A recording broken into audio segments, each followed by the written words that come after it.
আজকে কি রান্না করেছো? আমের টক, হুম। উস্তে ভাজা, আচ্ছা। আর মাছ পটল দিয়ে ভাপা।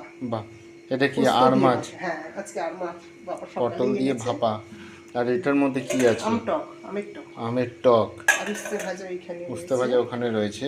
খাওয়ার সময় তো এই দেবে। যে ফ্রেন্ডস, আজকে রোববার, মাদার্স ডেতে আজকে আর মাছ ভালোবাসি, তো আর মাছের ভাপা করেছে, তো আর মাছ ভাপা দিয়ে খাবো। গোটা গোটা পটল দিয়ে করেছি। গোটা গোটা পটল হ্যাঁ দিয়ে হ্যাঁ, করেছো? বুঝতে ঠিক পারছি আছে, তো, ভালো লাগে। খেয়েই বলতে হবে কেমন হয়েছে। গন্ধ দেখি কেমন দেখে হয়েছে। একটা কত সুন্দর ভাপের গন্ধ বেরাচ্ছে, তো খেয়ে দেখেই বলতে হবে। আর চাটনি তো রয়েছে, চাটনির সাথে কি করেছো? চাটনির সাথে আজকে পাঁপড় ভাজিনি। তো ঠিক আছে, পাঁপড় ভাজার দরকার নেই। রোজই তো পাঁপড় ভাজি। ঠিক আছে, খেয়ে দেবো বলতে তোকে হবে। খেতে এখন। আমাকে খেতে দিয়ে দাও। আমাকে ভাত বেড়ে দিয়েছে, ভাত রয়েছে, আর এইখানে রয়েছে উচ্ছে ভাজা, না? উচ্ছে দিয়ে আলু দিয়ে উচ্ছে আলু দিয়ে ভাজা, আর এটা হচ্ছে আড় মাছের ভাপা। ভাপা, আর এইদিকে রয়েছে টক। আমের তো টক। ফার্স্টে উচ্ছে দিয়ে খাওয়ার পালা, তো খেয়ে দেখি। উচ্ছে তো তেতোই হয়, এর তো স্বাদ আর কি বলবো। তো খেয়ে দেখি কেমন হয়। তো ভাতটা ধুয়ে নিই, থালাটা গরম গরম উচ্ছে ভাজা। আজকে আর কিছু বেশি কিছু করলাম। এটাকে উচ্ছে দিয়ে আলু দিয়ে এটাকে জল দিয়ে একটু হালকা কালো তেল জিরা দিয়ে মেথি ফোড়ন দিয়ে ভেজেছো। উচ্ছে চচ্চড়ি। গরম তো, মেথিটাও পড়লো, আচ্ছা। মেথিটাও পেটে পড়লো।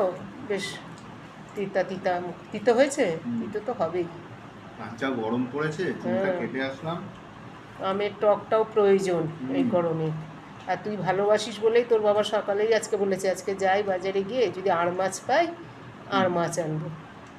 তা ওই আমার খেয়ে যদি খুব খাওয়া ওই পটল দিয়ে, তা তোর জিজ্ঞাসা করলো বাবা কি দিয়ে করবো। আমি বলছি তাহলে আজকে আড় মাছ পটল দিয়ে ভাপে করি। ভালো করবে। কত লাল কত শুকনো লঙ্কা দিয়ে করলাম সে বোয়াল মাছ। এবার সাদা করি পটল দিয়ে ভাপা, খেতেও ভালো লাগবে। যাক, গরম পড়েছে তো তিতোটা ইয়ে কর, তিতোটা ততটাই। নাহলে কিন্তু আর নেই। একটু কি বলতো মেথি কালো জিরা পড়লে তিতোটা ভালো লাগে। এই যে আর মাছ, দুটো আর মাছ। আজকে বাড়ি আছিস বলেই দুটো দিলাম সারপ্রাইজ, তুই একটু ভালোবাসিস। আচ্ছা, মাদার্স ডে উপলক্ষে না? ওই জন্যই দু পিস দিলাম। গরম না? এই যে বড় বড় পটল, পুরো বড় বড় পটল। পটলটা শুধু একটু চিড়ে, তারপরে এই যে ভিতরে আর মাছ। তেলের মশলাটা ঢোকে।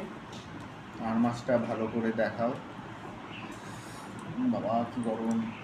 মেখে নে, একটু ছড়িয়ে ভাতটা মেখে নে, ঠান্ডা হয়ে। তো পোস্ত দিয়ে খেতে খুবই ভালো লাগে। পোস্ত ভাপা, তাই তো? পোস্ত দিয়ে পুরো পোস্ত ভাপে দিয়ে ভাপে ভাপা। করেছি, আগে আর এই যে ভেজে হচ্ছে নিয়েছি। মাছ। খুব গরম, কাঁটা নেই এই মাছগুলো খেতে। হ্যাঁ, এই কি কাঁটা কাঁটা নেই, নেই, তুই তাড়াহুড়ো করেও খেতে পারবি। ভালো লাগে। এবার তেলটা দিয়ে একটু টেস্ট করে দেখি ভাতটা। একটাই মাঝের কাঁটা। ভালো খুব হয়েছে। ভালো হয়েছে। পুরো পোস্তের যে ঝাঁজ, খেতেও খুব ভালো লাগছে। জিকের পোস্ত। কিসের পোস্ত? জিকে পোস্ত। সেটা কি জিনিস? ওই জিকে কোম্পানি, মানে সব সেটা মশলা বলো। আমাদের জিরা, ও। সর্ষে, পোস্ত সব বাহ, জিকে কোম্পানি, তোর মা বাহ। ব্যবহার করে। ভালো জিনিস। তোর মা একটু রান্নাঘরটা পছন্দ করে তো। ও, যাই হোক, চুল না কাটলে পরে খেতে পারতাম না। চুলটা যা গরম, কেটেছি, ভালো মাথাটা করেছিস। ঠান্ডা লাগছে। আর এই যে পটলটা দেখেছিস ভেঙে গোটা নিলাম। পটল, ভিতরে আমি চিড়ে চিড়ে দিই।